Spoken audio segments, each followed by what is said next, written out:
so far, like a dragonfly. Keep your secrets there, hide them everywhere. Just you and I.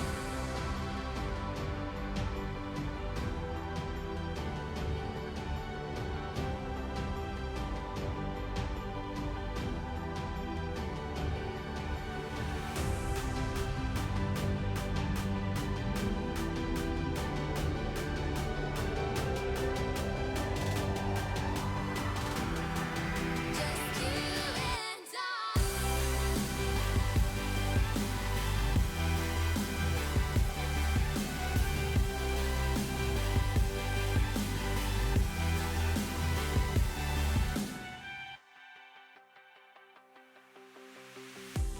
We'll never forget the past, but what counts is our brand new start.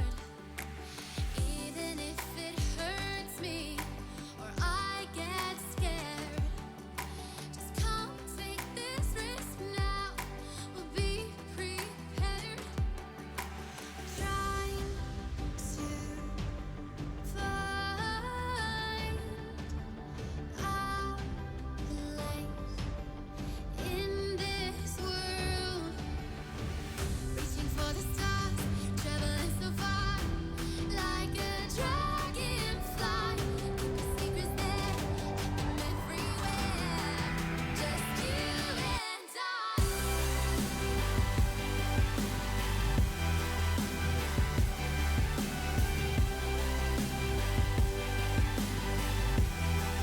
Just you and trying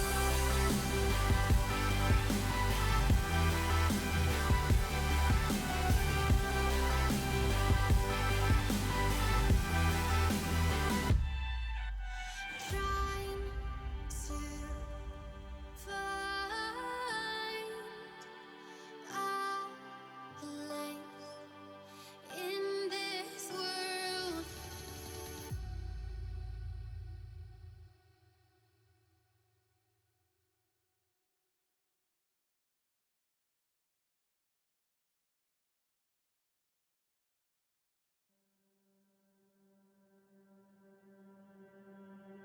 I just assumed I'd play the part of keeping you in the right direction. No matter how your confidence may fall,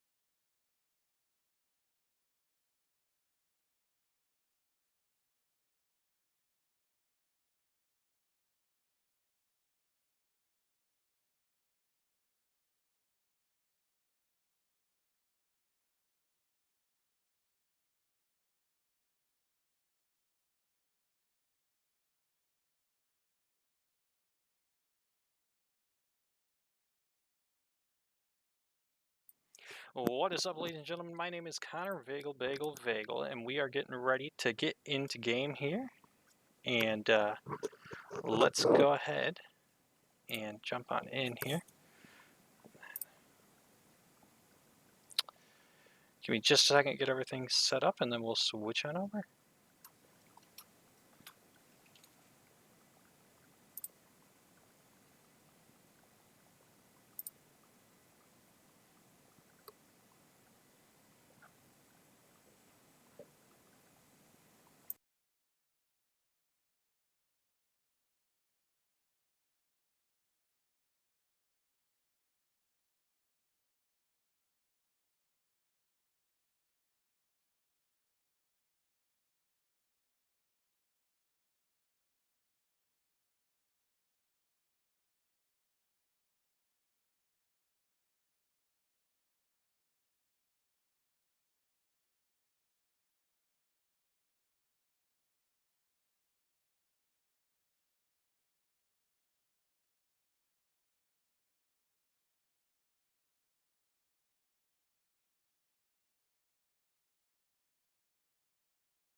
All right, so thank you guys so much for joining us. We are the NIU Esports program.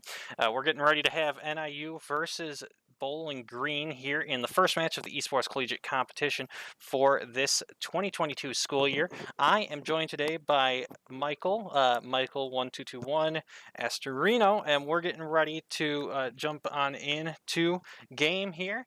And Michael, we have looks like a pretty evenly ranked matchup across the board. Oh, and it looks like we have across the board.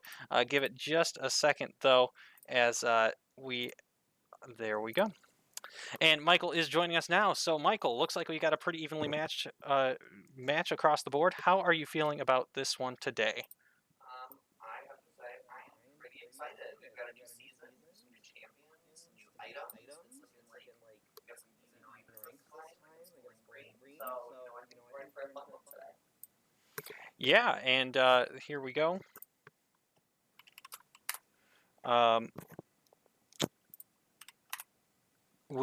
There we go. We should be jumping into Champ Select in just a second here. And it does look like we are just waiting on one more person here to be ready, as we took a little bit longer on the broadcast getting everything ready than we would hope to. So let's go through real quick as we have a chance the format for this year's competition. So it is going to be best of threes throughout. It will be a round robin. We have 12 schools, competing in this season, and we are already into Champ Select, so we'll jump on over to that. And we do indeed have, here we go, it's going to be the Bowling Green side on the blue side, and NIU going to be on the red, and Orn going to be taken off the board here first, and Shen going to be the answer there from NIU. I mean, Orin is definitely a target ban. We've seen Steve Orin multiple times during off-season. His Orin is pretty good. Also the Corky ban, too. Corky's a champion that has suddenly come up this season quite a bit, so I like the ban. Really strong. Caitlyn going to be the answer there instead. So it is going to be mid lane taken off the board with the Corky there. Now Diana taken off. PCH just played quite a bit of that. NIU, I know, was looking to see if this would be the answer. The Corky taken off the board, possibly an Azir coming in then if that is the case. Jinx going to now be taken off the board as well, really pinching Bubbles champion pool here. And Hube and the side of Bowling Green going to lock in that Jarvan to start us off. I think, with the new season, we're going to see some picks that are comfort. We're going to see the Tom Kench here. Are we going to see the Tom Kench top lane? Are we going to see it support like we've seen a couple times show up early season? We get the Senna for NIU. Senna's, a great champ, works really well with the Tom Kench in that bot lane. Yeah, and there it is, Senna Tom Kench. We have seen it. NIU, I know, was prioing towards this. If they weren't able to get that Corky first rotation, they really wanted to hone in on that Senna Tom Kench. We've seen it's more of a utility AD carry in the Senna here for Siracqua, something that she specializes in. And Tom Kench back on the menu for Crix. It's been a top laner for a little bit here, but he is definitely it's a pocket pick for him. So Crix going to be able to go back onto that Tom Kench here as it has been put back in the support role. I love Ezreal into Senna.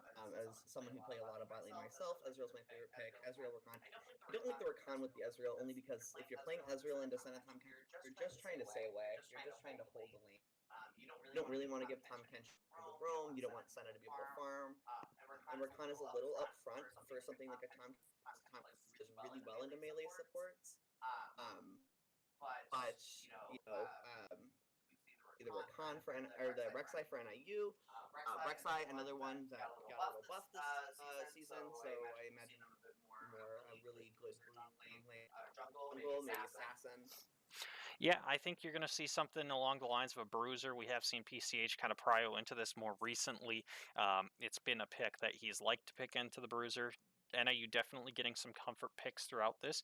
Victor going to be taken off the board here from the side of NIU. Cho'Gath going to be the answer there by the side of Bowling Green. If we're looking for target control mid lane bans, we might see a Syndra here. We might see or Camille for that top lane pick. Just crunching that top lane pool over for Bowling Green.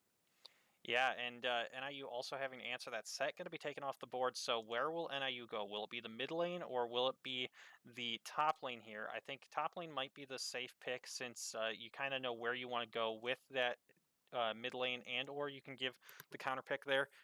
It said it will actually be the mid lane, knowing that that's what they kind of want to go with. Azir going to be the safe pick, especially with Corki off the board. They will get that scaling mid lane mage on the side of NIU, something Jaded has been very comfortable on in the past. Where do you think that we're going to see Bowling Green answer here? Uh, Obviously, I we see the Malzahar Zahar. is definitely a pick here.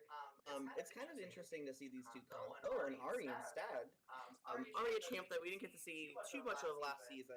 But with some new changes to some runes, you might see Ari builds go on. Perhaps some Everfrost or Frozen Augment. Yeah, I would agree. We'll have to see. This looks like top lane will be the last pick here, and they're saving it. They want to make sure that they can get something comfortable that won't be countered necessarily, but it is going to be the Mundo now. So this is kind of an interesting team comp. A lot of poke, some engage with the Rakan and Jarvan, but Ezreal, Ari, and Dr. Mundo will all be looking to poke for the most part here on the side of Bowling Green. NIU having to lock in a top laner. Where do you think they head with this one? Usually they're playing tanks up in the top lane, but I could see something like a Gwen coming in as that tank shredder, possibly. Yeah, I think that would be an interesting pick. There you go. There's the Gwen, something just to perfectly counter Dr. Mundo. I think we have a really interesting matchup here because if you look at NIU obviously has these really hard scaling picks, this Gwen, this Azir, this Senna. But they also have something like a Rek'Sai, which plays a lot more into the early game. Versus we look at Bowling Green, when Bowling Green has kind of a neutral curve. Dr. Mundo and Ezreal, who are just going to get stronger and stronger as the game goes. But we see Jarvan, Ari, and Rakan, which are going to be kind of these neutral picks until mid to late game. Especially the Rakan, until Rakan's got full build and can grant that mobility out of the mouth. Yeah, and I think NIU definitely has some scaling of their own in this comp. They're going to have the Senna, the Azir, Gwen, definitely all late game champions. Tom Kench to keep them safe for the early game. We do know that if you're a little newer to the scene or you've been out of the scene for a little bit, Tom Kench did have Abyssal Voyage switched over to his W, and he has his ultimate is now his gobbling up of the enemy or the ally here. So that'll be a little less of a safety in lane type of situation. It was why he kind of came out of the support role for a bit. But now with some of the buffs that or the nerfs to his top lane role and buffs to the support role here, we do see that he is back on the menu for the support role, leading to some of those, like we mentioned, Senna Tom Kench. So one of those really staple picks because it was so safe in the bot lane. The other thing too, it'll really unlock the Tom Kench to be able to roam here once he gets his levels, be able to help out around the map. So this is definitely an interesting team comp from NIU. Thank you guys in chat. We've got Roll Taunt Repeat, first time chatter, as well as Kludgy Neptune 6 and Takira Overwatch, all going to be first time chatter. So welcome to the channel for the first time, guys. And thank you so much to everybody viewing so far. Yeah, we are about 2 minutes here before we're able to jump on into game. At that point, throw on into chat who you think is going to win. I'm assuming you're NIU fans since you're in the NIU chat, but we might have some of those Bowling Green fans as well in here. So feel free to throw who you think is going to win on into that chat. So we will be a minute and 30 seconds before we're jumping into game one of this best of three. As a reminder, it is a best of three today and throughout the entire season until we reach the playoffs. Changes for this year's esports collegiate competition format. We are going to have a 6-team playoff, so that'll be a quarterfinal round with the 2 first-round byes. There will be a semifinals and then a finals. We will have Wednesday matches at 6 p.m. Central, so 7 Eastern for most of the schools here in ESC, NIU being the exception. We're going to be on Central Time, so 6 p.m. And then on Saturdays, we'll be back with you every week here at 2 p.m. So make sure to check on in each and every week as NIU takes on the competition throughout this season.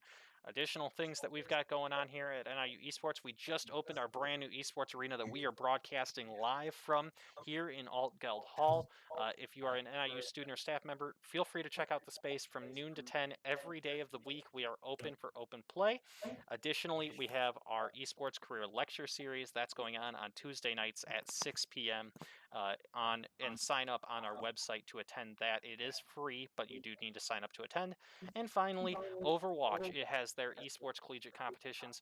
They started up this past week. They did take a map, but unfortunately dropped the match to Buffalo. They'll be back in action Tuesday at 6 p.m. before heading into their doubleheader weeks over the next few weeks.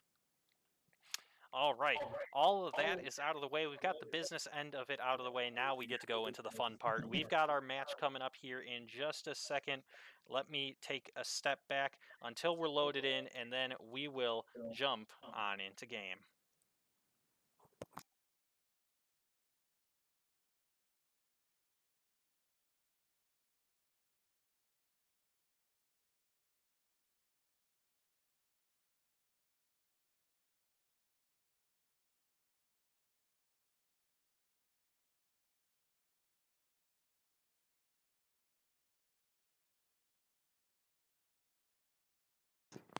Immediately of note across the board, we do see both ADCs starting with the first strike, so that is a new rune this season. It is going to give extra damage and gold if you're the one to land the first ability in an encounter or attack. So both ADCs looking to grab that. Both supports using Guardian here. Ignite on the Tom Kench versus the Exhaust for the Rakan. Teleports from both solo laners on each team. We do see the Grasp of the Undying for Dr. Mundo, Conqueror for the side of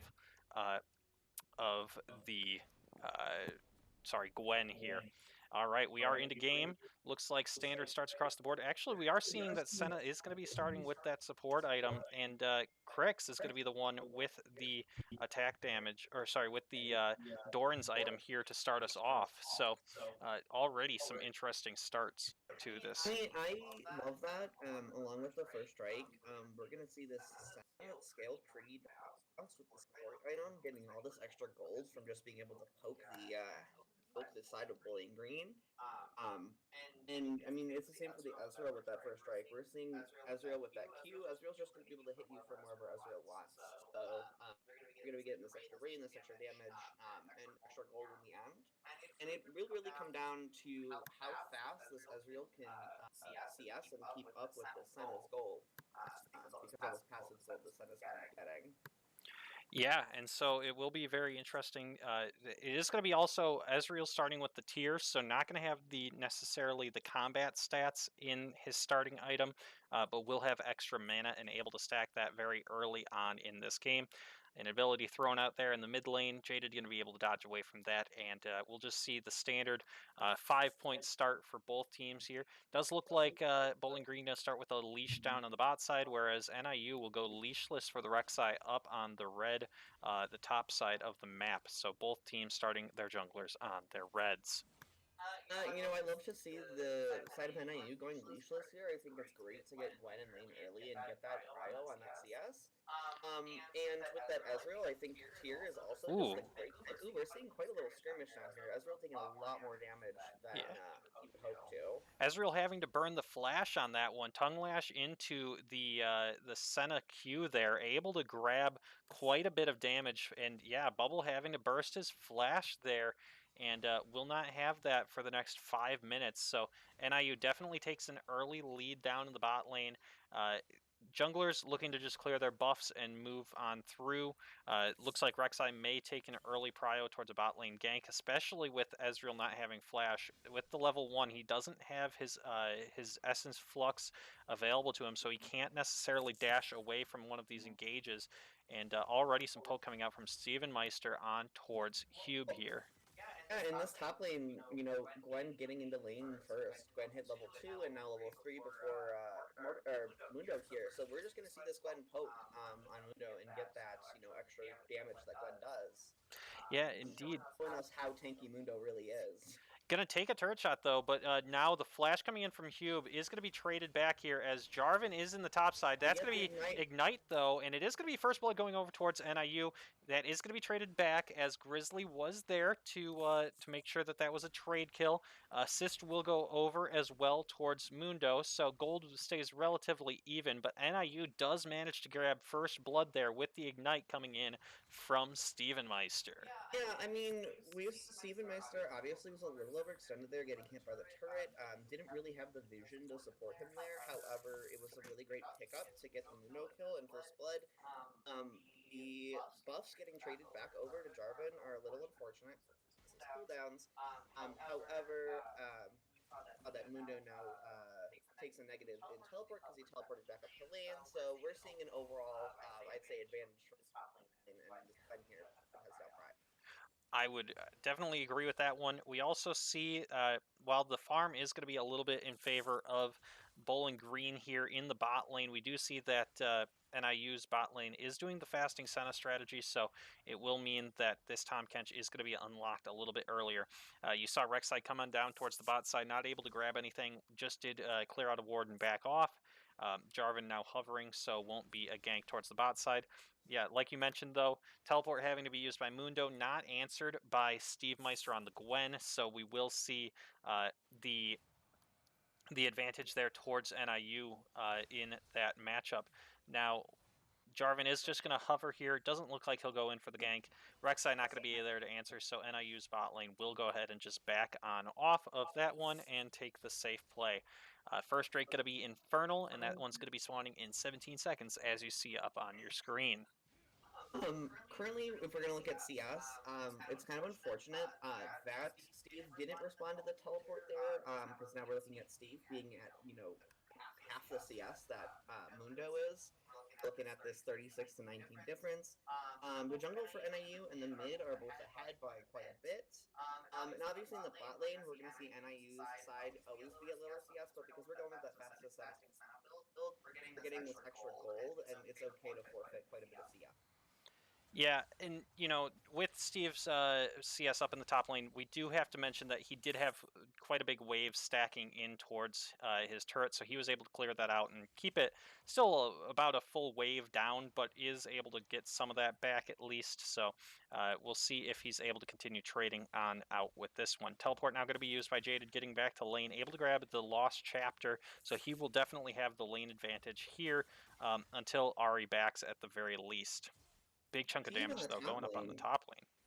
Yeah, keeps playing quite a bit aggressive here and being willing to take some negative trades just to get that extra CS and push the turret. And now we're going to see this back, which is kind of unfortunate because the waves are going to go here and miss a bit of CS. Yeah, it looks like he might be able to use the teleport here on this one. Is going to have the blasting wand available to himself. Now, this is going to be Jarvan. He's going to be sitting there in the in the bot side, just waiting for a potential gank. We'll see if this is going to help here.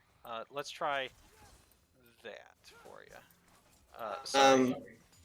I loved to see that Azir, if you noticed, Azir positioned more towards the jungle to allow CH to get that scuttle, grab them, drag cryo, and up he's back in the bush of a gank. It looks like everyone's just going to kind of back off peacefully. They're going to let this drag just go quite a bit further. Yeah, and it does look like NIU going to now be able to get some of this back. Now, this is going to be the Gwen going in with the ultimate. Is it going to be enough? That is going to be the kill. Nicely done. Good trade there. You saw the Ignite, which helps with the Mundo healing, and mine is just such a good response to high health, high healing attempts, and mine is going to just win trades like that. And I think that was great in the top lane. Now they're going to get a big push on this turret because Mundo does not have teleport.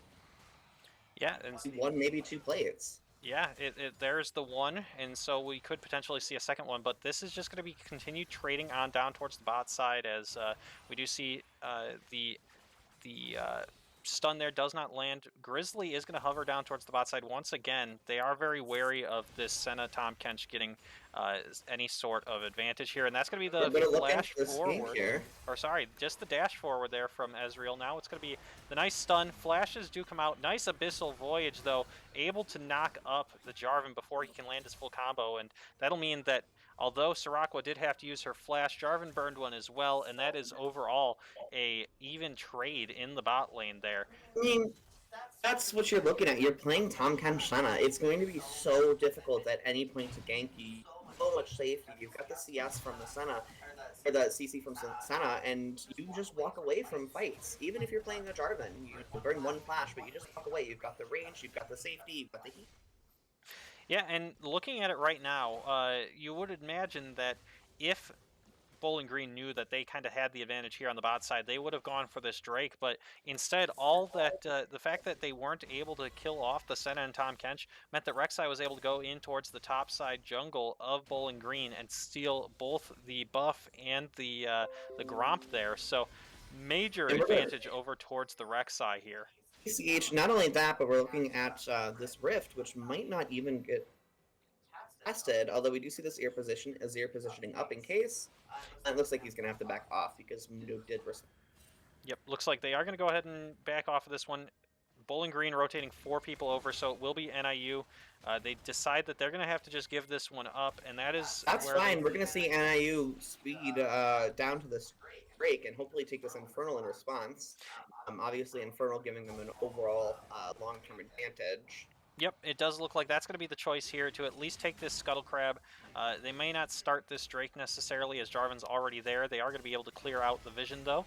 And so it will be NIU rotating now their bot lane up towards this Drake. Looks like it could be a fight, Steve. We do have Jaded does have the flank position, but would be out of kind of zoned off of this fight at the moment. NIU kind of has a pincer, though, if they want to commit to this. So it does look like, though, they will just back off from this one, take the poke if they can get it.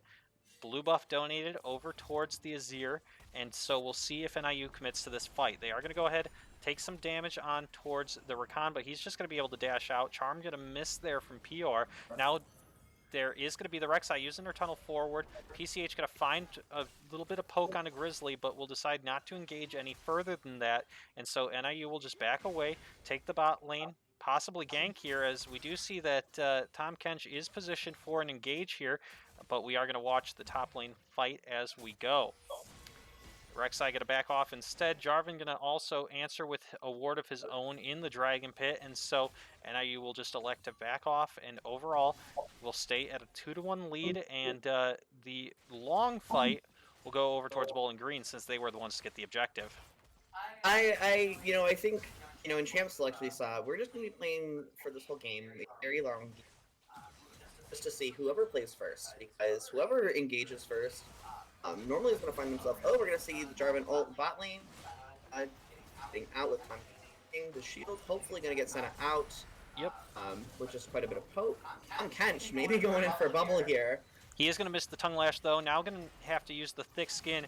Will Rek'Sai get there in time? Not going to be able to do so, but that is going to be the ultimate coming in from PCH. Now it's going to be 1. Will it be a second? Yes, going to be enough damage, but will that be there? There's the knock-up and the flash out. PCH going to grab a double kill to answer on his support dying. We'd love to see that. This bot lane, we're going to get 2 waves pushing into turret here. I would love for them to just lane as it is and go get this drag like they're going to do. Great for NIU. That gives them quite a bit of advantage on the bot side.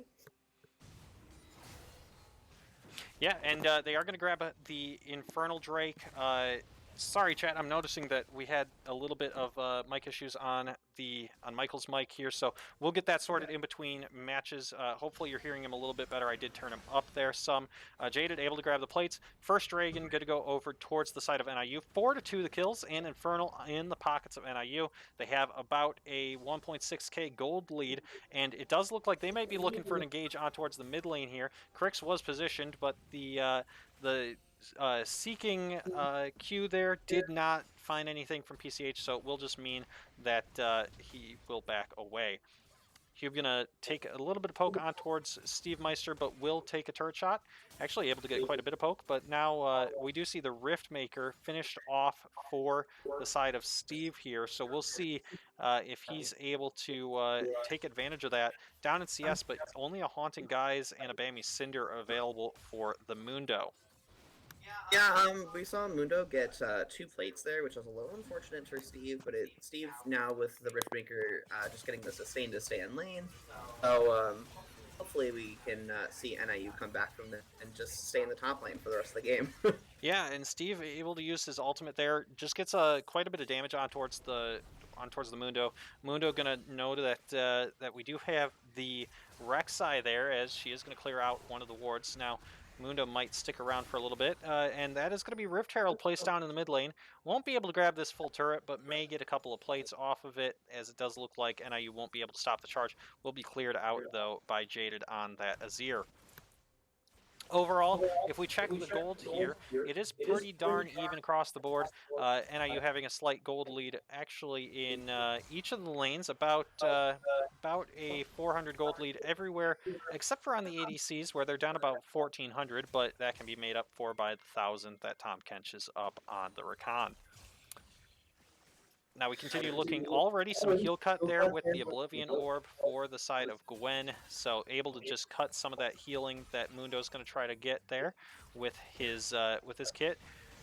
Teleports now transform into the Unleashed Teleport now that it is 14 minutes, and you're going to clear out some of this vision. One change that, if you aren't aware, did come out this season. Before 14 minutes, Teleport can only be used on allied turrets. Post 14 minutes, it does have lower cooldown, as well as moves back to being the teleport that you all know and love. Before that, the teleport cooldown has been increased quite a bit to decrease the reliance on map roams with teleport. That we're seeing some very aggressive positioning from this Rek'Sai here. Looks like they're going to back just because, you know, Jarvan's now in vision. But, you know, it looked like he was setting up for a gank there. Although he did take bot farm from Jarvan, so at least he gets some advantage from just kind of waiting there. Yeah, that was some. You're right. Some very aggressive positioning there from Rek'Sai.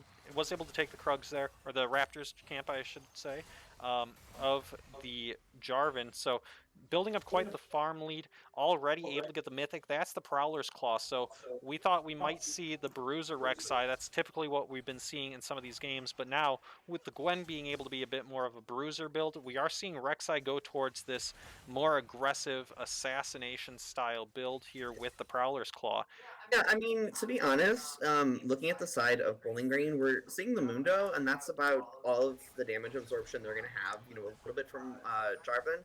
But I like the Prowler's Claw because the only damage we see at a Bowling Green is this Ari and this Ezreal, and as long as, you know, PCH can either just assassinate them or push them out of a fight, we're just going to see NIU fight and play with Brain. Yeah. Not what Bowling Green wants. We're seeing this Rek'Sai gank in the top lane.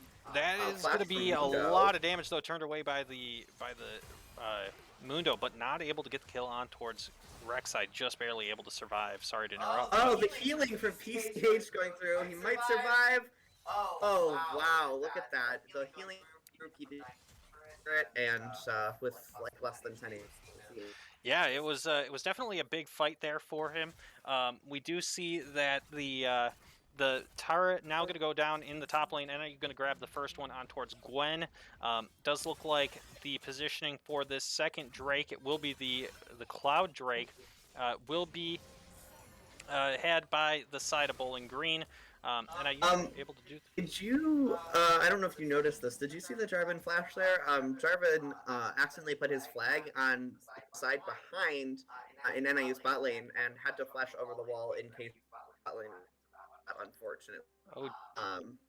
That's a big mistake. Now, I didn't notice it, but that was great to point out, because, yeah, that is a huge cooldown that has to be used there by the side of Bowling Green. Now, NIU will look to contest this second Drake. It does look like they're entering in with the Tom Kench Vision, going to be controlled by Bowling Green. Teleport now used by Mundo, and this could be a full-fledged team fight as we go. Now, Tongue Lash going to be landing on towards iScott.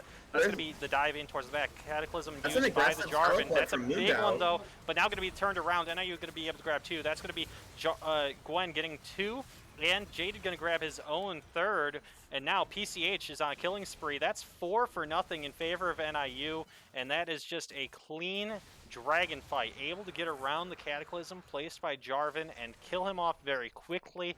NIU now up 9-2 in terms of kills, 30.4 thousand damage, or sorry, gold to 26.8. It's so unfortunate for the side of Bowling Green. That loss of that Jarvan flash made it so that Jarvan couldn't reposition, and so Jarvan using that Cataclysm was just stuck between 3 of NIU, and once Jarvan was picked off, there was just nothing left to stop the rest of NIU picking off those squishies on the side of Bowling Green. There was nothing to keep Ari and Ezreal at distance and out of the fight.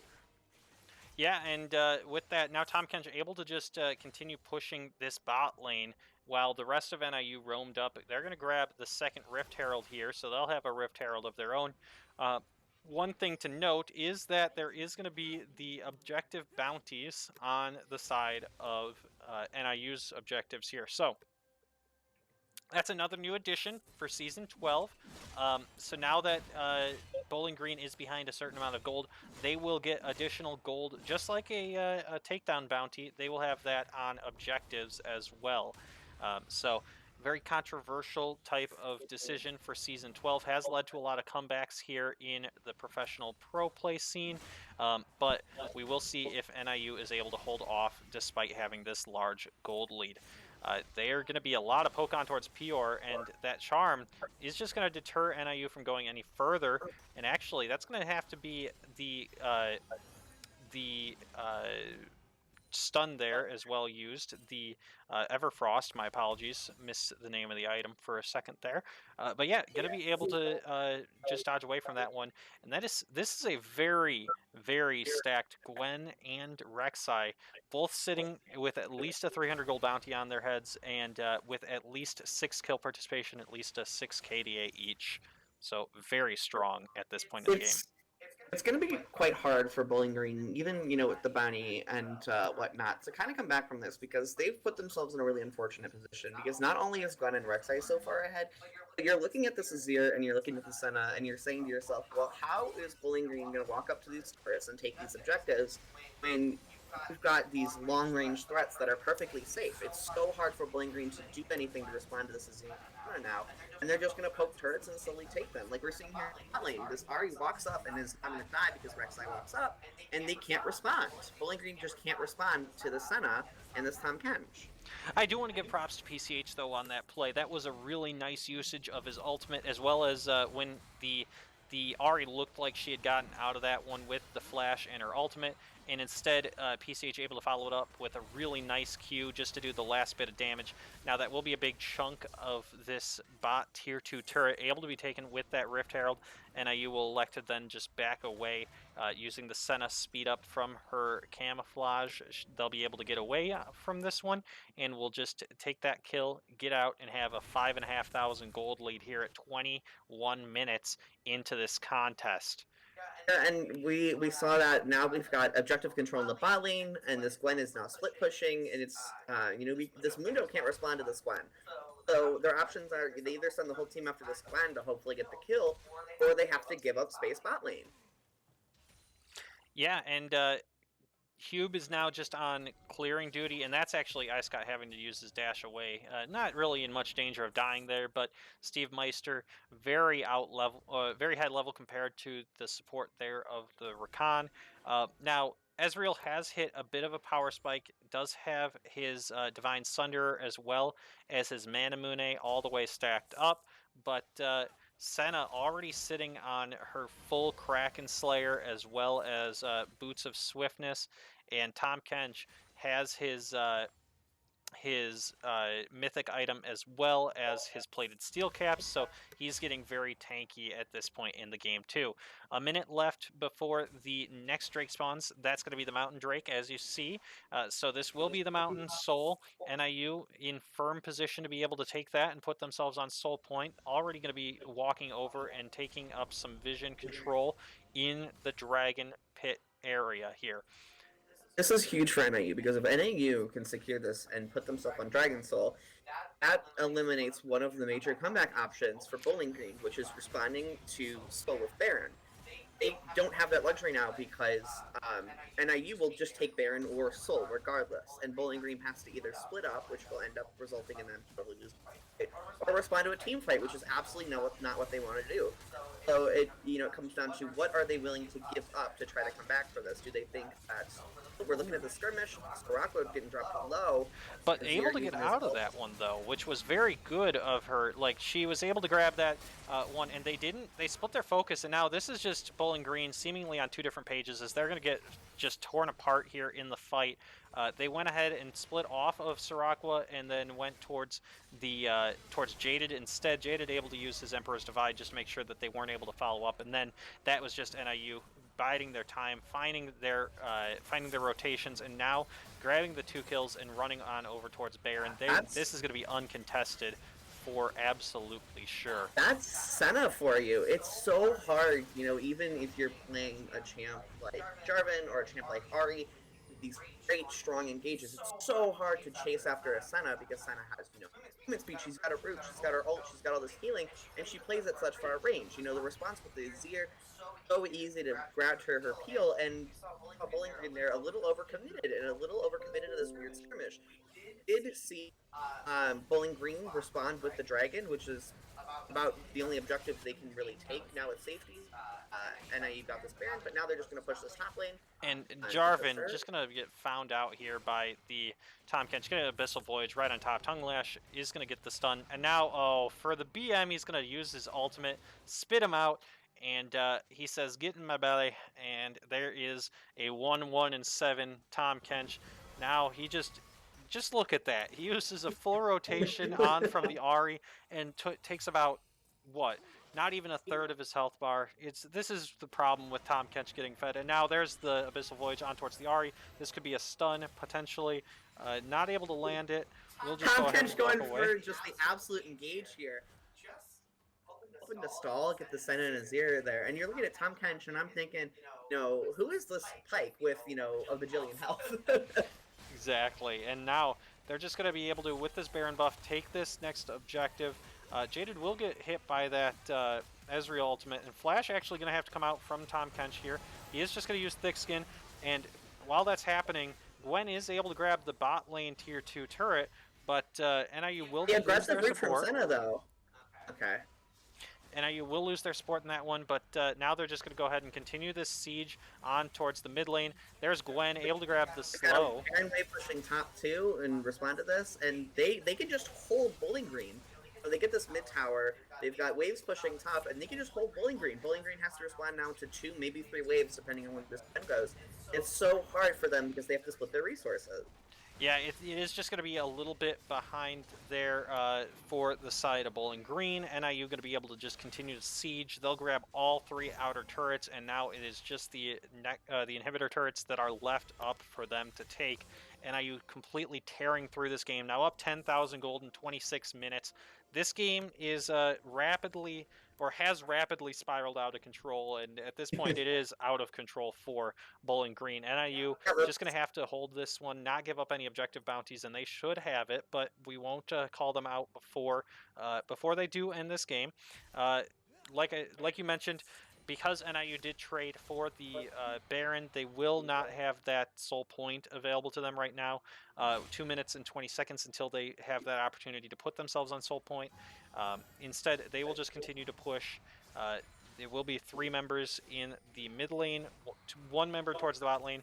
Rek'Sai will just be farming up in the jungle, so not quite the full 1-3-1 at this point. We're seeing some really aggressive positioning from Gwen down here. Gwen looking for possibly taking the double, or just going to, aggressively position, stand in the bush like a ward. I was really interested to see there if Gwen was going to BM and try to take the double there. Yeah, and now Azir able to throw down the extra turret there. I forgot what the name of that ability was. I apologize. It's his passive there, but able to put up the extra turret. Now Tom Kench going to be the one split pushing up in the top lane, so he's going to continue to push this out. Doesn't have Baron buff, so it will only be 2 lanes of, or actually Baron buff timed out, so it will be no lanes of Baron up minions. But NIU going to continue to siege with a 1-3-1 now as Tom Kench. Crix has roamed up towards the top lane. Steve Meister with a 2-level lead. His tier 3 ultimate available to himself over this Mundo will mean that he's just able to push in the lane and then rotate over if need be. PCH going to aggressively position in with the Crix. Tom Kench will be NIU just continuing to push in that lane. Now the knocking on the door of this inhibitor turret here in the mid lane, not going to be able to land the abilities, so they will just go ahead and continue to push on the siege. That is going to be the engage on towards Steve Meister, and going to have to defensively dash out of that one. Snip Snip not going to really matter too much, and NIU will elect to, instead of continuing this push, they'll elect to back off, get their reset and their items, and then go ahead and roam on towards this Mountain Drake. Yeah, I mean, we've got this Drake up in 40 seconds. Baron buff putting NIU, almost 5k in the lead just from buff alone. We can see them back off here because now Bowling Green has to, defend from these pushing lanes and keep their inhib turrets up, and NIU is just going to be able to get this dragon. If Bowling Green wants to contest, they're looking at losing quite a bit of defense in these lanes, and they're looking at possibly losing. It's so hard for them to respond to this Gwen and this Rek'Sai because of how squishy they are and how ahead they are. We're looking at Gwen fight this Mundo, and you're like, Mundo is a tank? Like Gwen and the percent max health is just, it's what's carrying up Bowling Green in their defenses. Yeah, Gwen getting that fully stacked Q. Now, we will see the objective bounty going over towards Ahri with this top lane turret going down. That is the first turret that Bowling Green has been able to break open of this game. NIU says, no matter, we'll just take the Baron as well. So they'll sit on their first, but the second of the game of the Mountain Drakes. And instead, they'll have Crix go on over towards this lane. Just check it out. NIU, while they're waiting on the Baron, there it is spawning in about 5 seconds. They'll go ahead and just start it up initially.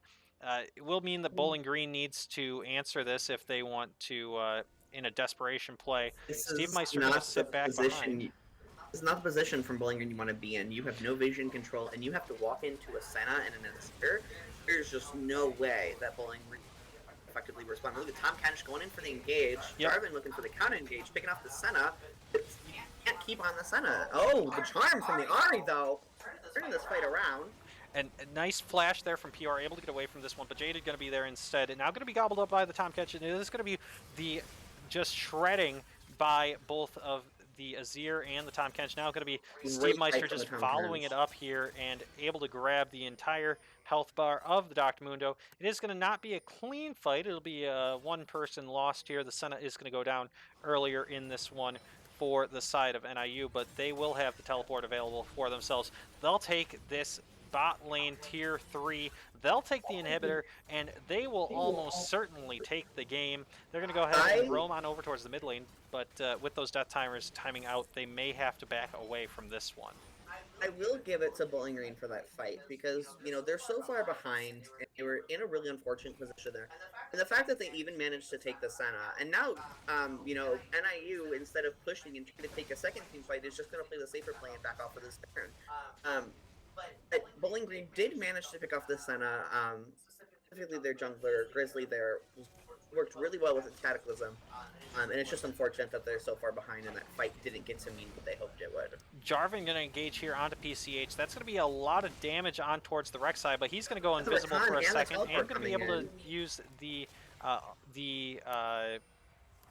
assassin item there. Is going to get blown up though, but that'll be on the side. NIU is just going to have Jaded get a pick on towards the Rakan, so it will be a trade 1-for-1 as NIU able to find the out of position Rakan here. Ahri pushing in the bot lane, and now NIU just making sure that these Bowling Green members can't get back in order to defend this. We'll be able to get there, but NIU going to walk up towards the top lane instead and just continue to push out these lanes. again, you have to give credit to Bowling Green here for, they are quite behind, but they are holding out. They're taking picks where they can. The pick on the or on the Rek'Sai is huge. That's a lot of gold. That's a huge number of NIU down. Unfortunately, it's just, where are they going to find the resources and the objectives to get enough gold to push back at the item lead and kill lead that NIU? Well, that is going to be right here. That could be their opportunity in, as Dr. Mundo is poking in towards the Azir. Azir going to be down to about half HP now. Sirocco going to have to back away. Now, Steve Meister is going to get hit by one of those Qs, but Bowling Green is chasing this. They are, looking for some gold, some fighting here. It's really hard though with the Gwen in the back. You can't go in with this Gwen. This Gwen just the team was an assassin with a lot of HP. yeah, and if you're NIU, you're more than okay with having them chase you there, because even if you do get a little bit of damage that you're going to take, you're just going to have, they're going to have to back away eventually to answer this these minions pushing in on the bot side. And look at that, the Nexus turret is already down to half HP, a little bit under, actually about a third. And so NIU, when Bowling Green does have to back and answer that one, immediately makes the call. They go towards the Baron, they grab it uncontested, easy as pie. They'll go ahead and set up for this next Drake, potentially get themselves the Mountain Soul and that additional shielding to negate most of that poke that's going to be coming out from the side of Bowling Green. And at that point, it'll be pretty insurmountable, this lead that NIU has. That'll be happening in just about 25 seconds. It does look like NIU will position towards the top side, though, elect to just continue to push in, potentially have 3 waves of super minions instead of having to get that Mountain Soul. Charm is going to miss, it's going to hit the minions there, so NIU will just continue to shove in these lanes with the Baron buff available to themselves. Yeah, NIU has the Baron buff, and also, they can afford to give up this priority positioning on this mountain. They've got an Azir, they've got a Tahm Kench, they've got a Rek'Sai, they've got a Senna. Like, their ability to cross map is so fast that they could easily respond to Bowling Green if they tried to take this out. Bowling Green going to engage there with the Cataclysm, but is going to be saved the side of NIU. Now that's going to be turned around. Steve Meister is going to grab his own kill. That's going to be Hube just dying as well. Azir going to grab the double. Pior going to be in a bad position. Going to have to use the ultimate there. Not going to be able to be enough. Steve Meister going to grab the kill as that's donated over by the Tahm Kench. That's all 3 inhibitors. Ezreal just going to save himself, and actually NIU going to go ahead and just chase with the Tahm Kench. It won't matter. They'll be able to grab that one, and it'll be game 1 going over towards NIU. We, in that last fight especially, you saw that shield on that Senna from the Tahm Kench and Senna's base kit. It's just, it's really hard, and Bowling Green needs to, for the second game, know how to respond and not get NIU that range that they want with the Senna and these play against it.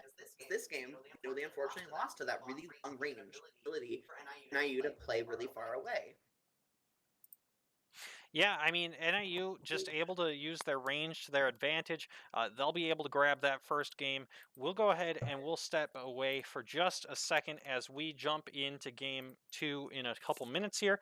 But what a game. NIU able to take it 10-1-6 on the Gwen is Steve Meister, but Jaded putting up a run for their money with a 6-0-7 performance on the Azir. So player of the game, we'll have to give it to Steve Meister for this one, but a very great performance across the board by all the members of NIU, and we'll be right back with game number 2.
too much, now I'm swallowed.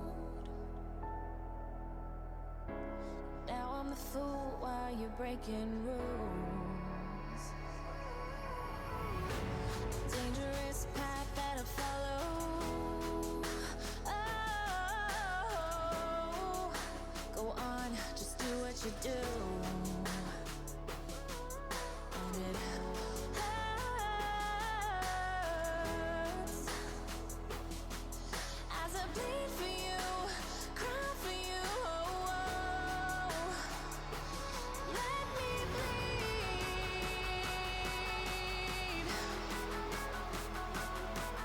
as I bleed for you, cry for you.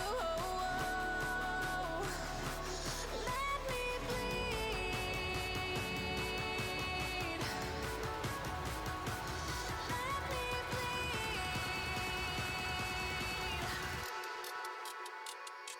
Let me.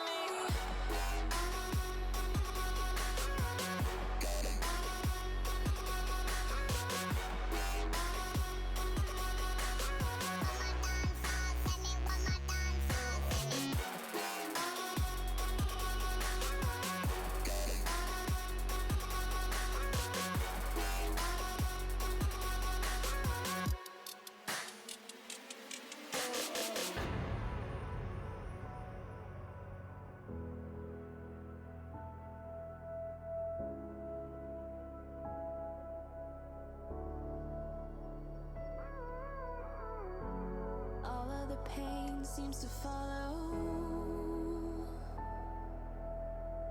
like a shadow, dark and cold to the touch. Am I insane not to let go? Oh, go on, just do what you do. And it hurts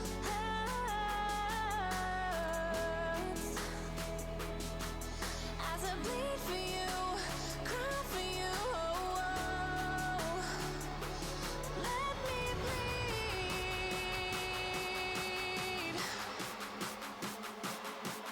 as I bleed for you, cry for you. Let me bleed.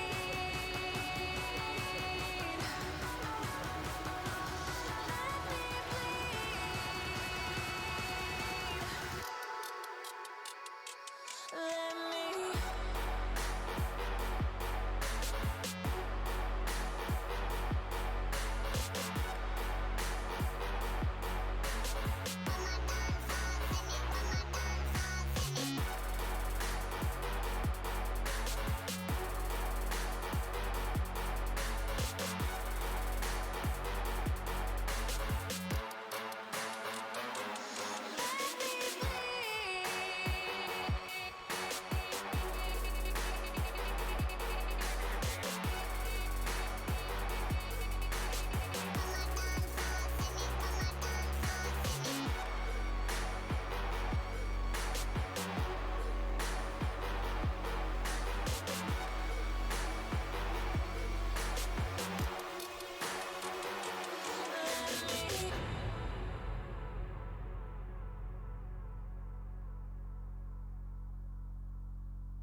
So fragile, like it was built to break off the handle. How'd we get to this place? We're leaving everything behind for new and exciting feelings, but I won't leave you. Will everything we know be lost and changed for something new? Only time will tell, but I'll be holding you. I'll be holding you. I'll be holding you.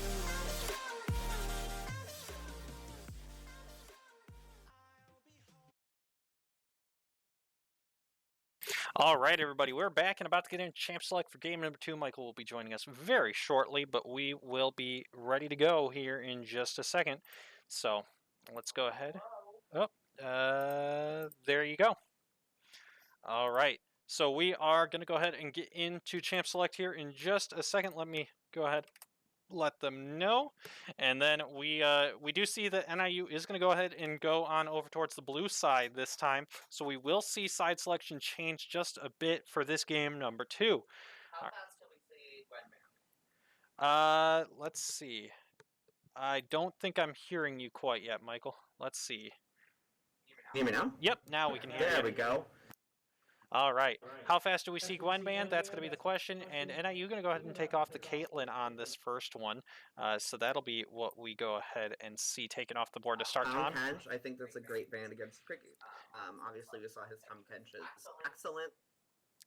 Yeah, I mean, it seems like a great pick for him, but so did we see that they also saw the same thing, and so it will be taken off the board now by the side of. The other benefit to this Tom Kench band is it's 2 bands in 1. It bans that Senna. You're probably not going to see Senna with much else.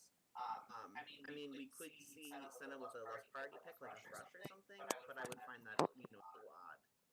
We see the Rek'Sai band, which I think is another great band against PCH. We saw PCH, steamroll the jungle with Rek'Sai last game. Yeah, I mean, if we know one thing, it's that they are not wanting NIU to do a salty run back here, and so it will be the Tom Kench and the Rek'Sai taken off the board here by the side of Bowling Green. We'll see if it's the Corki that's taken off the board again. I know that when that is available, NIU typically will go for it, so we'll see what they end up doing here, and it is going to be the Gwen taking it off the board. So, as expected, we will see that one going away. We might see the Ornn from Sequencer this game then instead of the Gwen, because that's another one of his favorite safe picks. We're going to see the Senna again. And Senna, like NIU definitely knows what they want to play in the bot lane. We're going to see these safe long-range picks, getting rid of the Jinx, the Caitlyn, getting rid of anything from that. So we're going to see the Senna and probably another support, something like a Thrush, like I said, or something with a bit of control in both engaging targets and also keeping the ADC safe. Yep, and sorry about forgetting to transfer the screen there, so you guys will be seeing Champ Select now. But yeah, Jin going to be go ahead grabbed on over by the side of Bowling Green. I love the Jin pick here. I think Jin is a great pick into Senna. Jin looking for that 1-2-4 shot. Senna relies on that heavy sustain and also being able to outrange their targets, and Jin can really threaten that. Trundle here, an interesting pick. Might see the Trundle jungle, probably won't see the Trundle top, but I don't know what Bowling Green likes to play. Trundle, a great tank threat, a great bruiser. So that's a fun, interesting pick. Yeah, I mean, we have been seeing a lot of prio on that Trundle top lane though lately, so I'm wondering if that is where they decide to go with it. But I would imagine that is going to be a jungle Trundle based on some of what we've seen them play in the past. PCH going to go ahead and grab that Alistair almost certainly for Crix, another one of those strong disengaged champions that he has, as well as engage at times too. So one of those strong picks to be able to get some of that disruption into the team comp. Jaded going to go ahead and go back towards the Azir. Corki was available, but he does decide that is going to be the...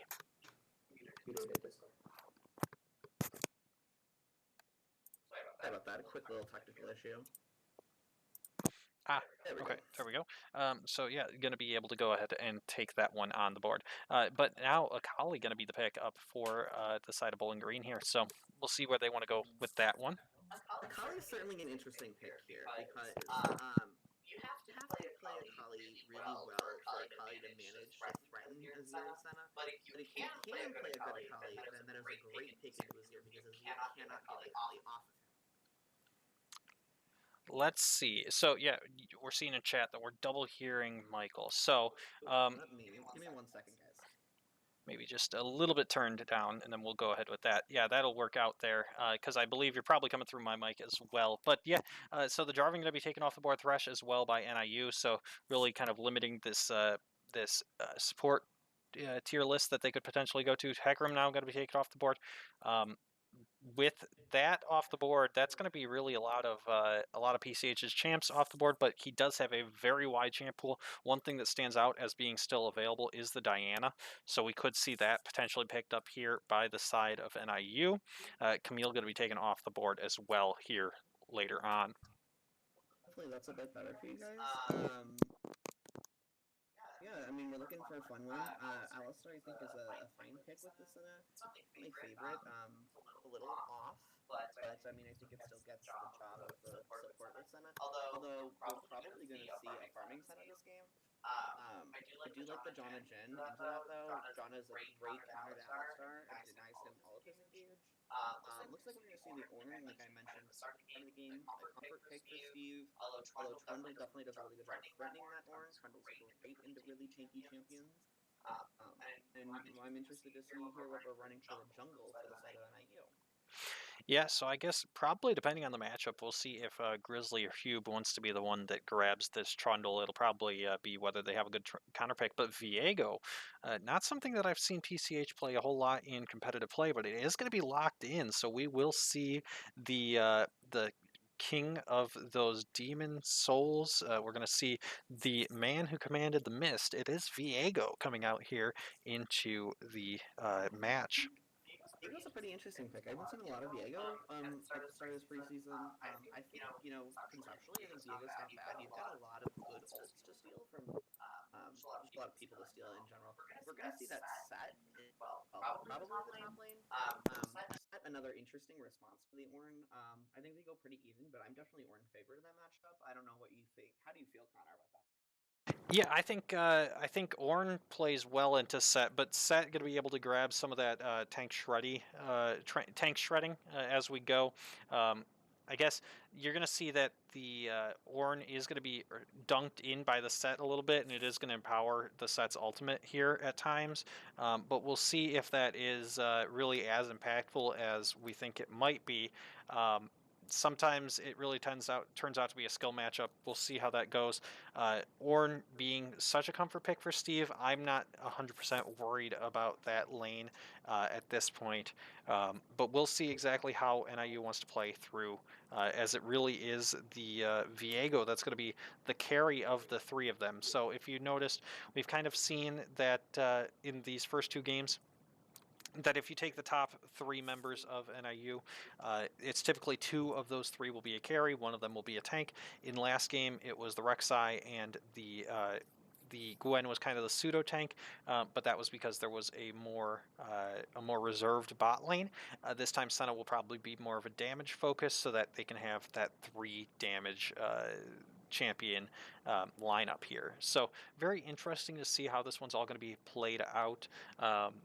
Very much an NIU style composition, but we're seeing a very different look here from the side of Bowling Green. We are. I'm a really big fan, actually, of Bowling Green. I think and Set really do an okay job playing line Bruiser and keeping the wave. Donna just perma peels this Jhin the whole game and really unlocks Jhin. So the Akali pick is a little bit interesting, a little bit different. Really running a bit of a low and slow comp where Bowling Green will pick their fights. But I think if this gets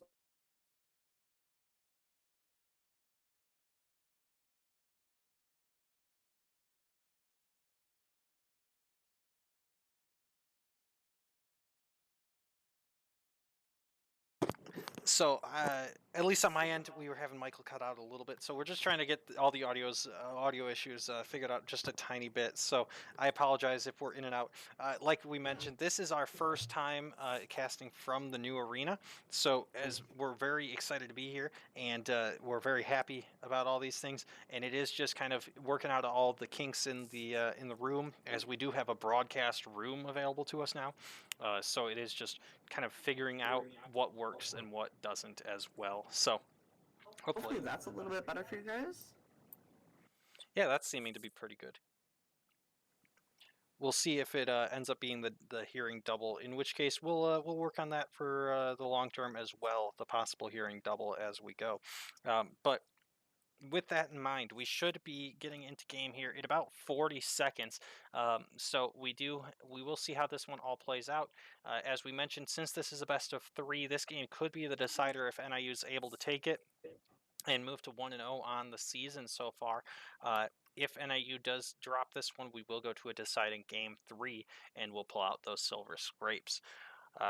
Feel free to throw it into chat whether what you think about this comp. I know it's a little bit of a similar look from NIU, a little bit different from the side of Bowling Green. Throw it in chat how you're feeling about that one. Again, thank you to Hound301. You're a new chatter for the first time. At Field, welcome to the channel. It's Ditto TV. Welcome to the channel as well. And then to all of those of you that have been here before, welcome back. It's so great to see you again. All right, we'll be jumping on in just a second here. So as this loads, we'll be showing you this the loading screens here across the board. Similar summoner spells across the board. We do see the ignites on both bot laners this time, or both supports, I should say. Not double TP on the side of NIU. As here we go. Oh, whoops. We'll switch that over that way. And there we go. So you guys should see everything now. All right, so we do have in the side of NIU, we will see that this could be, sorry about that, just making sure we had that all in there. Cool. So yeah, looking across the board, we do see Glacial Augment on the Janna. As expected, it is going to be the Aftershock for this Alistair. First Strike for Senna, and then Jin actually going to be running Fleet Footwork, Conqueror on the Akali versus that Arcane Comet for Jaded on the Azir. Conqueror for the Viego, Lethal Tempo for the Trundle. That's one of those new changed runes that has really made Trundle so strong. Lethal Tempo did receive a bit of an early game nerf and a late game buff for this previous patch. And then we do see Grasp of the Undying on the Ornn versus that Conqueror for the Set. Set also one that I've seen a little bit of Lethal Tempo on, so I'm interested to see if Conqueror really is the best rune for him. This is one of the few times that I actually like Fleet Footwork engine. Normally, but I do this Alistar and he's a bit, and he's playing a bit of a circle, and otherwise I'd prefer normally a damage rune. Yeah, and now we are going to go ahead and see. With that, we do see really a big focus. It does look like it is going to be Fasting Senna once again, but we do see the boots on Jin, so he's really queuing into that move speed, wanting to get in there, and that's a nice job using the Bellows Breath there from the Ornn, able to make sure that Set can't get his pullback there, but we do see a very standard start with the Dorn Shield as well as a single health pot here for Ornn. Sometimes we'll see a double health pot and then the immediate buy of the Dorn Shield, but we will avoid that this time. But nice trade here coming in from Hugh. An early win. For kind of negative.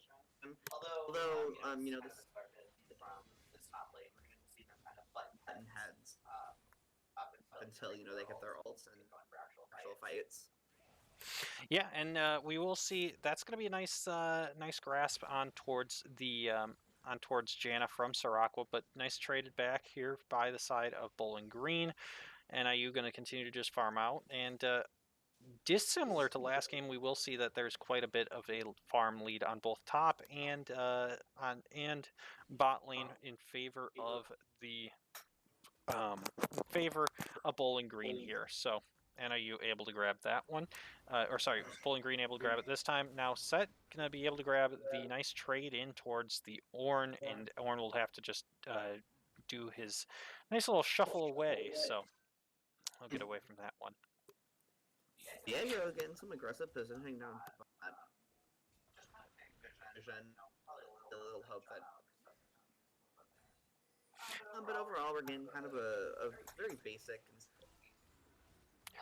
Everyone's kind of doing their own thing. Trundle rotating top, vision, or that Dorm can't do anything. Just an overall standard game. 1-1 on the Rift Scuttle, pretty equal gold in the jungle.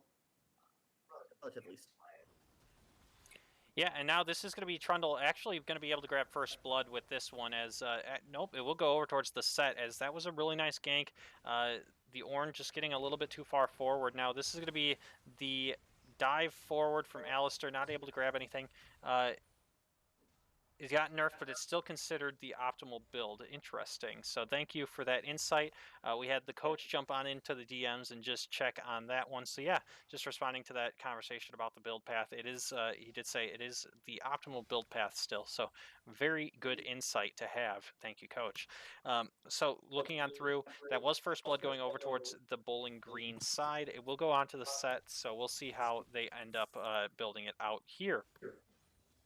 Alistair able to grab that CS and evening it out. Now that will actually be the flash coming off of Viego, but he's going to be, PR is going to find him on that Akali and will just be traded back. Now Alistair going to actually get the nice flash on in. This could be the headbutt in with the pulverize. Now going to be the stun. Bubble going to have to flash as well, and NIU looked like they were caught out of position, but they will find they'll find their own kill, and it'll be an even trade across the board. Yeah, it looks like those are an even trade. Look at the summoner spells, especially on the side of Bowling Green. Looking at, he had to spend quite a bit of kind of lost flash, in lost both flash and heal there. Akali doesn't have flash. Like this, I already set up. Look into. Yeah, and it does look like now Hube gonna be finally, that's the Kindle Gem on towards the Ornn, so he's able to trade back a little bit here. The Trundle is just just positioning towards the bot lane, but it will be Chris having to get away here. He will be, with the Ignite dropped on him, not able to grab much else, and that's actually heal. Will it be able to get away? No, he will not be able to get away, so that'll be the kill going over towards the Jhin. NIU gonna have the, gonna be down here in kills 2-1. But could be positioned on for the Drake here by Bowling Green. Yeah, I mean, I wouldn't be surprised to hear if Bowling Green did this Drake. They obviously have the as expected response. Looking at Viego pushing quite a bit of farm, almost 20 above this Trundle, and although this Trundle has just quite a bit of is Yeah, and it is going to be Drake going on over towards the side of... Sorry about that. I realized I didn't have the timers up. But yeah, Drake going to go over towards the side of Bowling Green. They'll be up one Infernal Drake, and it will be instead... does look like it hasn't quite listed what Drake is going to be up next. I do believe that means that it's either that it is the Hextech Drake that'll be coming up. So let me just check on that one. We'll hover on over and we'll see. Yep, it is Hextech that will be the next Drake to spawn. So they'll do that in about 4 minutes and 30 seconds. Grizzly with a decent lead here, and now that's actually going to be the dunk from the set, able to get away from the Viego stun, and we'll be able to get away from that gank as well. Nicely done by Hube, and credit where credit is due. Stun comes through onto the Alistair, and he's just going to be chunked down here. We'll be able to get away with that vast amount of health that includes his Bambi Cinder, and we'll be able to walk out of that one without expending any summoner spells.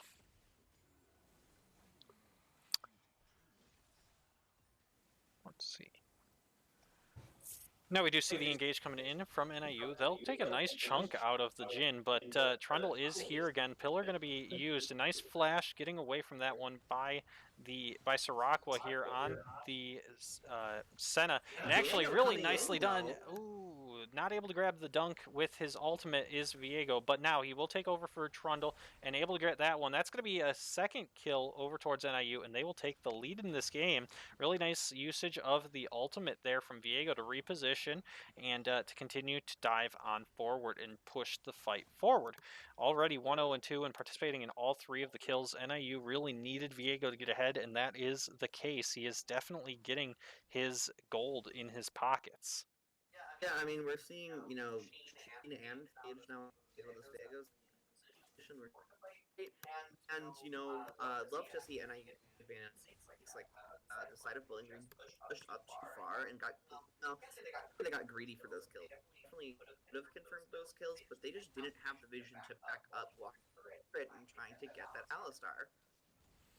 Yeah, NIU going to be able to grab 2 turret plates on the bot side, and now they'll just keep pushing on through here. Nice little trade. Set definitely has a bit of a lead here in the top side, and actually nicely done to trade back and just get that grasp of the Undying proc there for the Ornn. But yeah, Looks like we're going to see Trundle here take Rift, which is if, although this Viego is going to be a bit of to equal that out this round. yeah, I mean Trundle already Trundle does have a death, but he is even in assists with Viego, but Viego has the kill where Trundle doesn't quite yet, and is down. Trundle is already down 20 CS even with that Rift Herald in his pocket. So uh, we have seen PCH get quite the lead. Now has a Sheen and a Phage, as well as his boots available to himself. So we should be seeing him grab that. Would look like that's going towards the Divine Sunderer, and that should be finished off pretty quick here. So we'll see exactly how long it takes him to get to that point and have his mythic. Now a nice stun on towards the Janna from Sirakwa, and just continuing to poke. Not really going to grab too much more than that, but we'll just body block Will Crix, and NIU will be able to back away their bot lane here on that one. Normally that'd be a pretty equal trade, but you can trade into a setup. It was a little unfortunate side of Bowling, especially getting put here. I'll be interested in how the jungle responds, especially because we got Craig coming at less. Yeah, and now we do see that this is already, if you notice, NIU really building out those farm leads. We mentioned earlier that they hadn't quite yet done so, but if you just take a look, they're only up a kill, and they're only up, or they're actually down in objectives, and yet they're up about 2.5k gold at this point in the game. So really definitely starting to get into this game. Almost getting the stun there, and the knockup would be Steve Meister onto that set here, but able to get away is the set with that one. NIU now just going to say that NIU is now positioning towards this Drake, does spawn in 15 seconds, so despite having the Scuttle Crab available from the side of Bowling Green, and actually that could be in a very aggressive engage here by Akali, but we will see if NIU wants to commit to this Drake. I mean, we've seen this time and time again from the side of NI, letting Jade here. Jaded is, almost 30 CS above this Akali. We're gonna see this free Drake because this Akali just can't get cryo mid, and Akali's just getting unfortunate trades like that, and now Akali's half health, which just results in the side of NIU getting in the mid bot side. Looking at the set here in the top. Trundle just going to be blown up here by the side of NIU. Ultimate going to be used, the curtain call from the Jhin, but not really going to be getting much out of that. And actually, really nicely done by Steve there, able to cancel the back of the set so that he can't recall and potentially teleport on down towards this bot side. Now, NIU going to continue to put on the pressure here in the bot lane. They will just back away, though, however, and teleport going to be used by Akali to get back to lane. And despite that, we do see Jada just continuing to push on in towards this mid lane and continuing to try to siege this. Now, they will take the plate, and Viego will just back away, take a couple of turret shots, unfortunately, so he will just have to back away instead of looking for the dive. Yeah, I mean, we see this time and time again from NIU. When NIU's ahead, I mean, they do a really good job choking out the side of their opponents, and then Bowling Green. Bowling Green may have break, but they're 2 kills behind, and NIU is just such a good job of out of their lanes. They're looking at, they have 1 turret plate on the side of Bowling, and NIU's looking at having Yeah, I mean, NIU really able to grab those the extra gold from those turret plates. One thing I do want to mention that next Drake, if you notice it on your screen, is going to be the Cloud Soul for the Rift here today. And NIU definitely going to want to look to grab that one. Really works well with their comp, especially with the Alistair wanting to roam around the map and get some picks. A speedy Alistair is a fun cow to play, as well as the Ornn going to be pretty speedy as well. Now, Volibear, Viego going to find himself a Trundle. Nice ultimate on forward, going to force the flash. Going to actually follow up with his own, and Trundle just going to die to this Viego. Not really much he can do, and that is the problem with the Trundle being behind. When you're ahead on Trundle, you can play really well, and that's actually a really nice, fancy feat from Pior, but not really going to be able to find much of that. Oh, never mind, he does find it, so there's going to be the dunk on from Hube. Nice flash comes through from Steve Meister. Not going to be fast enough, though, and the pullback does grab it, so Icescott's going to grab that second kill, and right as we were praising NIU for having a really good fight, it turns out that that fight was actually favored for the side of Bowling Green. They're going to grab 2 on this one. It'll be 5-4 in kills. NIU still having a huge gold advantage, and they'll grab the full turret on the bot side, so they'll get even more gold to their name. But they will have these kills evened out a little bit. One thing to mention as well, Akali going for the tank Akali build does have that oh my goodness. The Turbo Chem Tank. Sorry about that, guys. But yeah, Turbo Chem Tank is that new item that has really been built on Akali for the past couple patches, and it does work really well with her. Holding the set in the top lane. Back to that fight, we a couple times from we saw it a little bit in the offseason. PH gets ahead, and PH does really well, but PH a little bit, and we saw PH go under that tower for that Akali kill when Ana was already there, and they had the follow-up from the side of Bowling Green. Really unfortunate for PCH to go in and try to pick that Akali and that one kill and end up losing 3 on the side. Yeah, it is an unfortunate engage. Well done by Bowling Green to turn it around, but NIU going to go ahead and just continue to roam around the map. Looks like the next objective they may be looking for would be this Rift Herald, the second one to spawn, and they will start it up with the Viego there, as well as the Alistair and the Ornn. Not really much that Bowling Green can do to contest.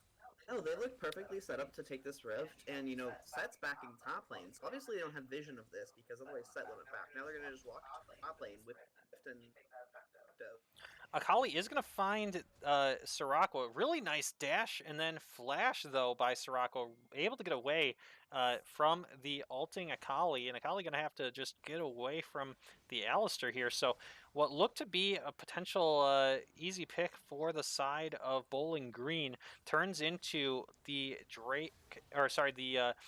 the Rift Herald and the getting collapsed upon here.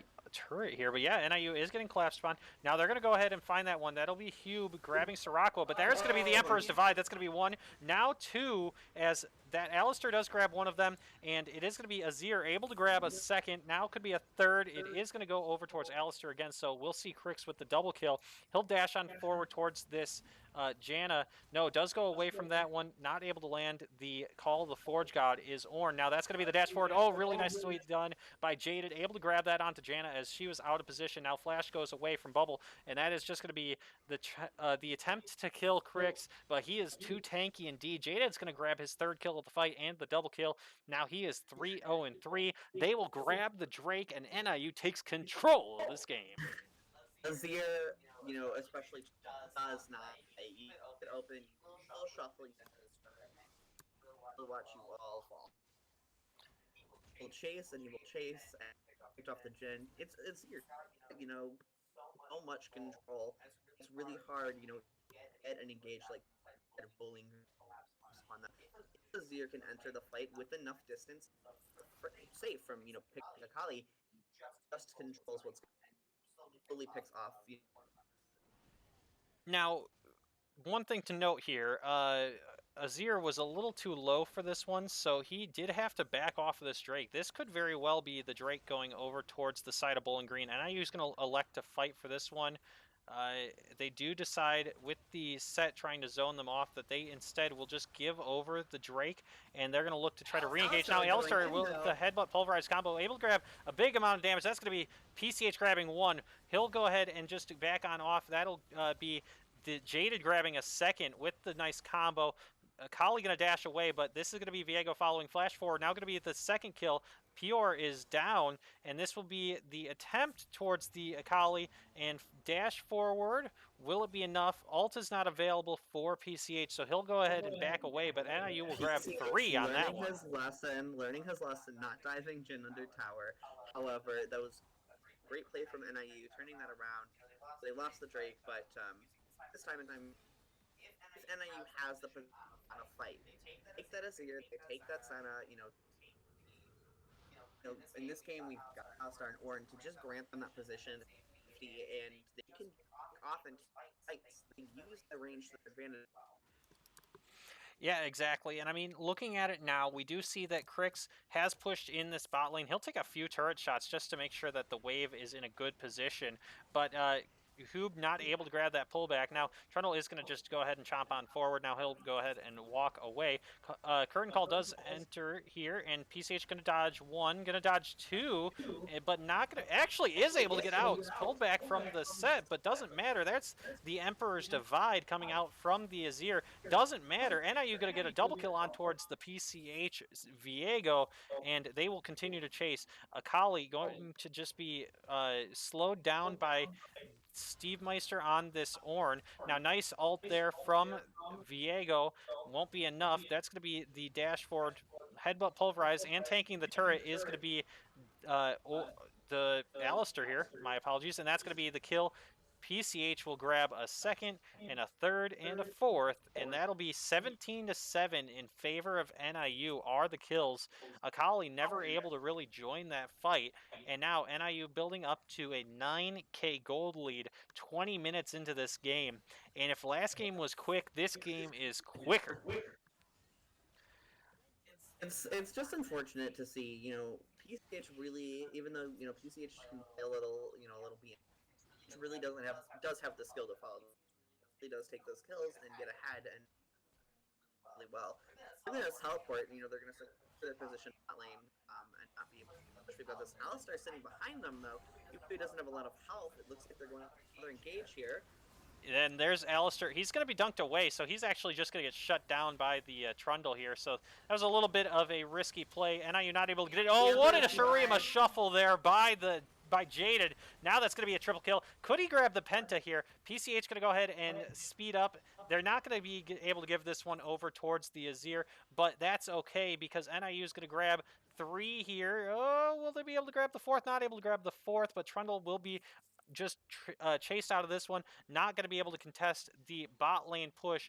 NIU will grab the mid tier 3 turret. They'll grab the bot tier 3. They'll grab inhibs in both lanes, and this will be the huge advantage over towards the Huskies. Now they're going to see if they can't siege this one towards the end. It would be a little bit risky, I would imagine, since they do have waves pushing in, but they don't have anything more, and all the members of Bowling Green are available. So instead, NIU will make the smart play. They'll back away.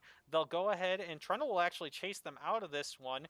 Ornn able to disengage, and then we'll go ahead and see if NIU might just back away, look to reset and grab this Baron and or the next Drake. Drake spawning in just over a minute. Baron already available. PCH already sitting on 8, 2, and 7, but the Azir 201 farm and 7, 0, and 7 in this one. Now this is a big amount of damage on towards PCH. This could be the shutdown, and it is going to be the shutdown, but going on to Janna of all people. And so NIU will take that one, 8, 3, and 7 on towards this Viego. Does look like the side of Bowling Green might look to take this Baron. They're already proccing on towards it. This seems a bit risky. Trundle is getting there, but are they going to be able to do it? No, they do just elect to back away, but they are taking that damage at this point. Pullback comes in from the set. Now going to be the dunk in, but that's going to be an Azir there. He is going to be taken down low on this one. Going to be having to fight over the wall. Akali going to chase him out on this one. Ornn going to be able to grab the kill on towards the side of the on towards Bubble. Now we will see if NIU is able to chase this one out.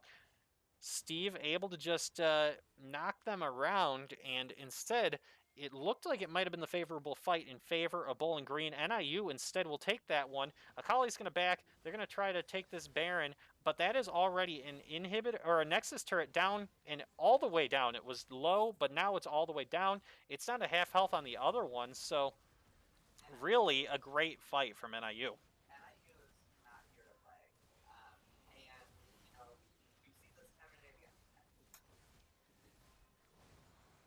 NIU is really not here to play for this game. We see this time and time again, especially with Jaded on the Azir. It doesn't matter that, you know, Diego was killed before the Baron. Because we saw Jaded. Jaded went in. Not only did he go in, but he Emperor's Divided. Janna and Jin out of the fight. Without Janna, there's no peel. There's just absolutely Trundle chased down this Azir, and Bowling Green did end up separating themselves, and you know resulted in getting picked there, and NIU getting the Baron.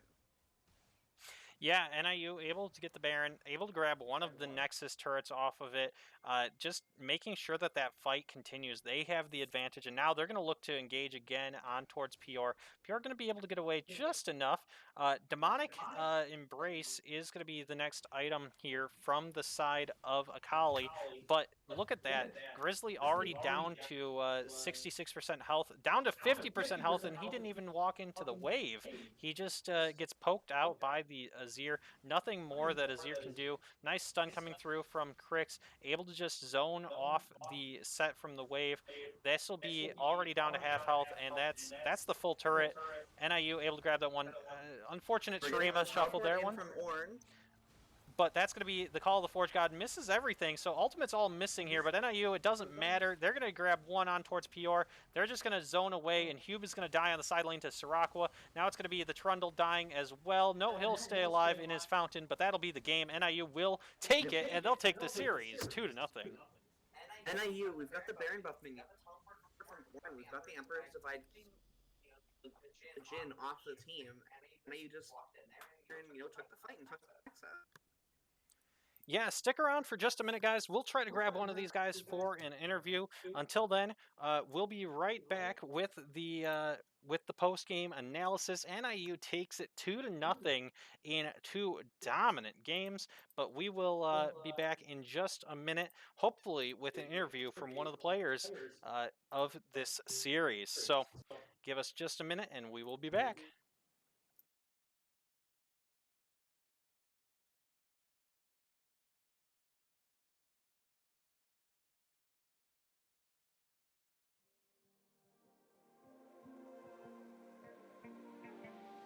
So fragile, like it was built to break off the handle. How'd we get to this place? We're leaving.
All right, so we're going to go ahead and grab the captain of your NIU Huskies. We're going to grab Crix, or sorry, not Crix. We were looking at possibly interviewing Crix, maybe a different day, but we're going to go ahead and grab PCH, the jungler for your Huskies, and we'll go ahead and see if we can't get him on the line in just a second. We will go ahead and go on in here, and then we will see if we can't get an interview in with PCH. So yeah, NIU able to take the nice, the really nice 2-0 game, and now we've got him in here. So we'll go ahead and say hello to Jeremy. So thank you, Jeremy, for joining us, and congrats on the wins today. Two very solid matches to take the 2-0. How you feeling after today's games? Pretty good. We're pretty confident. Both of those games were really clean for the most part. And yeah, we came in with the game plan and we did exactly what we wanted to do in both games. So I'm just really happy with how everyone did. Yeah, it seemed like you guys really knew what you wanted to draft, and really executed on that. Seemed like even with them taking 3 of those picks from the first game off the board, the second team comp came through, and it was very similar. Obviously, not wanting to tip any hands, but that seems to be kind of a style that you like to play. So, was that something you felt pretty comfortable on? Yeah, I mean we like having big ol' scaling mids for Caleb in the mid lane. So getting something like Azir or like Corki or Victor are really good. And then yeah, we just try and play through scaling, and then we like eventually like they just didn't have a chance to make any plays for the entire like first game especially. Like so they drafted an early game comp, and we just shut them out. So they at that point it was over once they were down in gold at the beginning of the game because we would just outscale. Yeah, it seemed like you really got to be the carry in game 2, and then you really got to be. We saw that Steve got to be the carry in game 1, and then we had, just like you said, those big old scaling mid laners for Jaded here throughout the game. So, with that in mind, you said that you felt like you guys executed on your game plan, and you really felt comfortable with what you were playing. Um, you said you're confident moving forward through the season. Do you guys have a goal on where you're looking to get to this season? Whether that be playoffs or otherwise? I mean, obviously the goal is to get to playoffs. We want to see how far we can make it once we get to playoffs, but I think, one step at a time. First step is make it to playoffs, be in the top 6, and then from there we'll see how much further we can go from there. I'm pretty confident in how we could do, but, one step at a time. Don't want to get too overexcited. Exactly. And I guess one question outside of the game today, but still inside of the game, one thing the viewers might not know is this is the first time in, I want to say it's been over a year, that you guys have been able to play together in person on an official match day. So I know we've talked about in the past with you kind of how that impacts things. How did it feel to be able to be back in person and playing, quote unquote, on stage with each other? It's really different. It's way more fun for me, at least, just to be able to see everybody. Just being in the same room, it just feels a lot better. Because before it was like, you're playing with other people, but you're not directly interacting with them, or you're just like typing or saying it over voice calls. But being able to like have this sense of team in person is just really nice. And it's especially since we have such a nice facility to play in now. So it's overall just a way better feeling, way more rewarding, I think. Yeah, and I really appreciate that sentiment.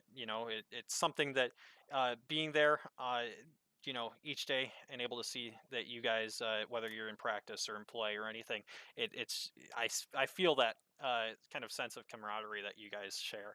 Um, I guess I don't want to take up too much more of your time, so we'll let you get back to reviewing the game. But thank you so much for your time, and thanks for the interview. And we wish you best of luck, and we'll see you on Wednesday for our next match. Yes, sir. Thank you. All right, and that is the interview. So thank you guys so much for watching, and thank you for being with us here on this beautiful Saturday, the 29th, as we have NIU versus Bowling Green. NIU takes down the Bowling Green Falcons in straight games, 2-0. They'll go on and they'll have their next match Wednesday. Be sure to tune in on Tuesday, though, as we do have the Overwatch esports collegiate match. That'll be streamed right here on twitch.tv/NAU_esports. We also will have the match on Wednesday broadcast. It'll be Michael and I back on the call. Joining us next Saturday, though, will be a special guest, as we will have a TriCast for the first time in NIU esports League of Legends history, as we will have a very special guest that will be we'll leave that to then, or closer to then, to announce. But if you're a fan of the past teams, you will not want to miss this upcoming week's action, as we will have some great matches. As well, if you're an NIU student or somebody in the community interested in learning a bit more about how industry professionals found their way into the esports industry, feel free to join us on Tuesday night. Sign up on our website for our career lecture series. Tuesday at 6 p.m. We'll be joined by Kat Tompkins, who is a let me make sure I get this right. She is I believe she is a public relations lead at ASUS. So that'll be a great time. We're looking forward to having her, and we hope that you'll be able to join us for that then.